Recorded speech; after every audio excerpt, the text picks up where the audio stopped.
Rob Tebber here for Boxing News, joined by George Groves. We're in Manchester after Chris Eubank Jr.'s 10th round stoppage win over Liam Smith. Thoughts, George?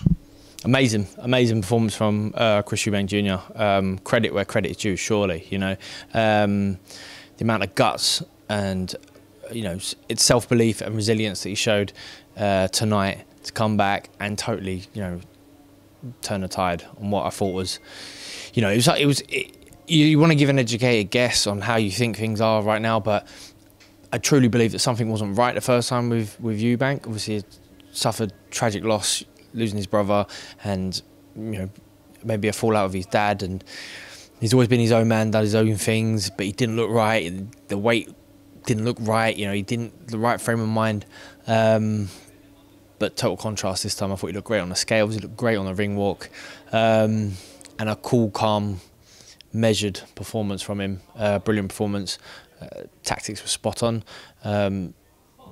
Got the jab off really well, variety with it, head and body, which he's never been known for having a great jab, but he certainly won the jab battle with Liam Smith tonight. Tied him up early for the first couple of rounds just to not let him get any sort of rhythm or groove into the fight, which isn't stereotypical Eubank, because doesn't like to look and do anything that's a bit crude. He wants to always try and look pretty, but there was nothing reckless.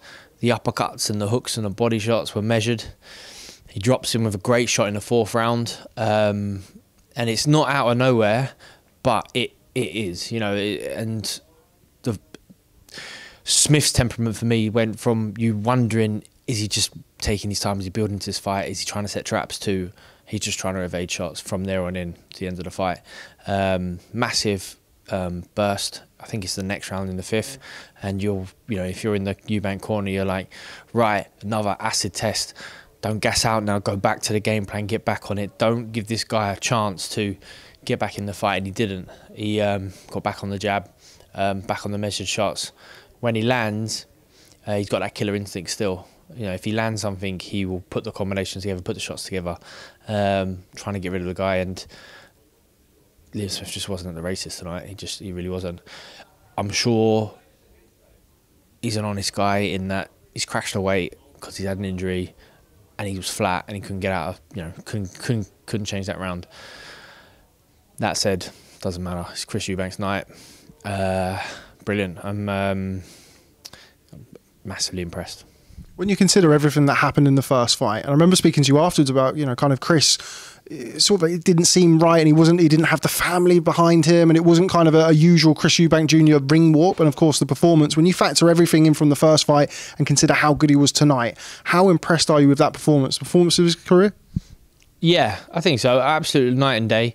I don't think Liam Smith's the hardest opponent he's ever faced, but coming off the back of the first fight, in many ways he is. He's to face some demons.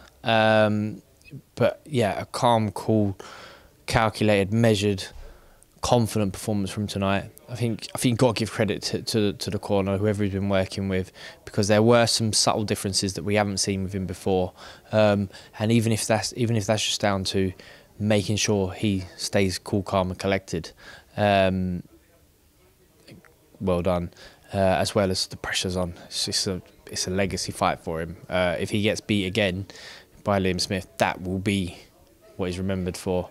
He's totally changed the tide in that momentum, in that thought process, and it's like it's rolled back the years. It's almost like the Chris of old. A lot of names mentioned in the post-fight: Gennady Golovkin, Kell Brook, Conor Benn. Where would you like to see Chris Eubank Jr. go next? I'm not sure, because I don't really want to fight any of them. I definitely don't want to fight Kell Brook or Conor Benn. I'd like to see him challenge at middleweight. He said he's coming for Gennady's belts, and I wasn't sure. Has he still got a belt, Gennady? Or am I wrong? I can't remember. I think he still, by proxy, has the WBA, but he's definitely vacated at least one of them. He might have vacated 2. That's right, yeah, he's vacated one recently, hasn't he? Hasn't boxed for a while. It might be a good fight, a logical fight. I mean, right, Gennady Golovkin off at your peril, but it's a big name to bring to UK. It might be the right fight for him. I think he needs to be under pressure. He needs to worry about the guy in front of him. Can't get comfortable, keep himself uncomfortable. He was like that, after the Billy Joe Saunders fight, he always looked uncomfortable, and that's when he was really flying through the rankings, putting in good performances.